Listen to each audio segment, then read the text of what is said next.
coming to most of the Western world, which is surprising. The United States, Canada, I believe, Europe, the UK, is this Subaru Outback EV. In fact, in Europe and the UK, the Outback will no longer be internal combustion. Game over for the internal combustion version of the Subaru Outback, which is old school dinosaur anyway. I believe in the United States, you're still going to have the Outback with internal combustion, but there'll be this new EV version as well. Subaru only has one electric car. It's okay. It's basically a rebadged Toyota BZ4X, but they're bringing out a new EV. It's not bad. It's called the Trail Seeker. Here are the details. Hello, my friends. Welcome to the channel. I'm Sam Evans. You're watching the Electric Viking. Great to have you with us. The Trail Seeker is coming to Europe, the UK. I believe it's also coming to the United States. Not sure about Australia. It seems Japanese car companies, in particular today, one of them has said don't think EVs are the future in Australia. The Subaru Outback name will be applied to an electric car for the first time in its 30-year history. And the reason, well, the company will rebadge one of its 3 battery-powered vehicles. Due on sale in 2026, the Subaru E-Outback will be the name they use in Europe and the UK for the Trail Seeker, which sort of looks like a wagon. I think it's not bad in terms of the body shape. It looks practical, looks actually it kind of just looks more like a normal car than an EV, and that's probably what will appeal to a lot of people. So this will be apparently share the badge of the petrol version, which has been sold since 1995. And to be honest, the Subaru Outback, it's a really old school car. It's pretty low on tech, to be honest. Yeah, it's kind of a dinosaur. But this, I think, is not going to be too bad.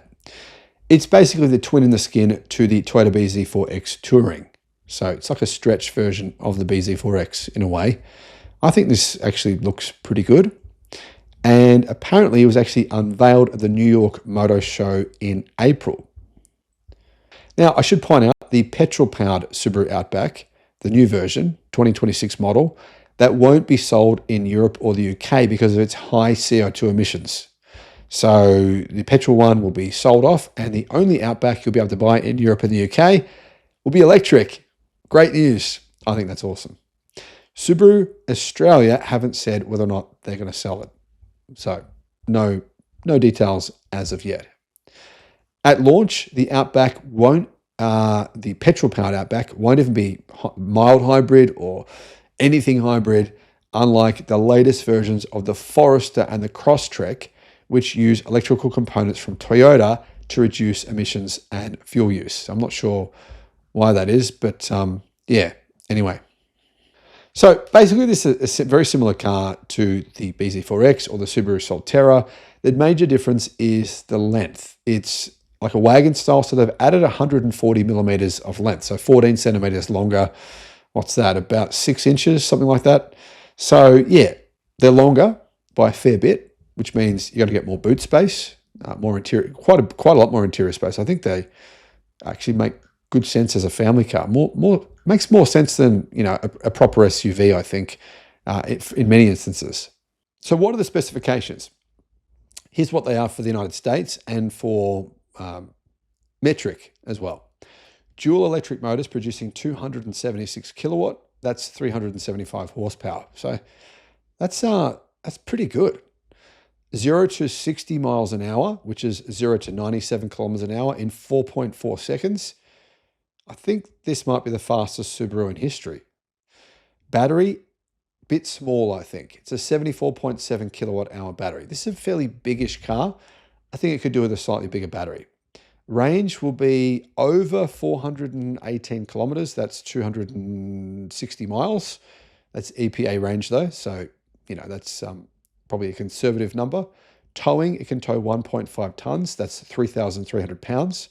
Charging speed, it's a bit slow, I think. 150 kilowatt, 10 to 80% charge in around 30 minutes. When I say slow, I mean it is, let's be fair, but considering there's a lot of new EVs coming out with, 400, 500, 600 kilowatt charging. But anyway, it's still adequate. It will have standard symmetrical all-wheel drive with retuned suspension and acceleration sensors for improved traction and stability. Ground clearance, not bad actually, 8.3 inches. Apparently in the United States, it will be compatible with the North American charging standard NACS chargers, including Tesla superchargers. And in terms of tech, it has a 14-inch touchscreen, dual function off-road modes, digital instrument cluster, and standard eyesight driver assist technologies, which are okay. So those are the details. As you can see, it is coming to the United States and Australia. Yeah, don't know. Subaru, bring it here. I think it's not bad. What do you guys think about it? Let me know in the comments. Thanks for watching. Bye-bye. There is a new Subaru electric car, and look, it looks all right. It's a small electric SUV. Here are the details. Great to see you. I'm Sam Evans. You're watching the Electric Viking.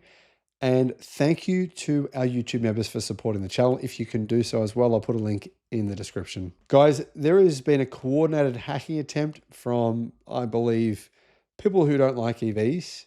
People are paying to hack this channel. And they're doing it. I've actually got a video up on how they're doing that. I'll put a link in the description below. But if you can actually just bookmark the channel and go back and check every day. I do have new videos coming up every day. People are just not getting them in their feed. So if you bookmark the channel and check it every day, or just type in the Electric Viking on your search function on your TV and just search it every day, you'll actually get to see the videos that I'm doing. So we've done more than 7,000. And every day I'm doing more, but people are saying I'm not getting to see them. It's because of this hacking that's going on. Subaru have a new EV. It's called Uncharted. It actually looks okay. It's not too bad, but here are the details. It's got a pretty decent sized battery pack for the size of the car.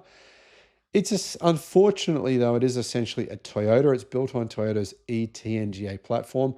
Personally, I would recommend to Subaru, if they want a manufacturer to make their cars for them, which is kind of what's happening here. Yes, it's a Toyota platform with Subaru parts and stuff, etc. But you could probably get a Chinese company to do that for you and do a better job of it. Provide you with an 800-volt platform, potentially 600-kilowatt charging, really, really, really good software, etc. But anyhow, Subaru have released this for the United States. So obviously they can't get a Chinese company to make it for the US. So, for that, in that perspective, it makes sense. It shares its underpinnings with a Toyota CHR, which is actually not too bad as well. The Uncharted uses Toyota's eTNGA platform, and all versions of the car use a 74.7, so let's just call it a 75 kilowatt hour lithium-ion battery, which is not a bad size for the size of the car. Subaru says that there's 3 versions for the American market. I don't know what the versions will be for other markets yet, but I'll tell you what I do know in a second.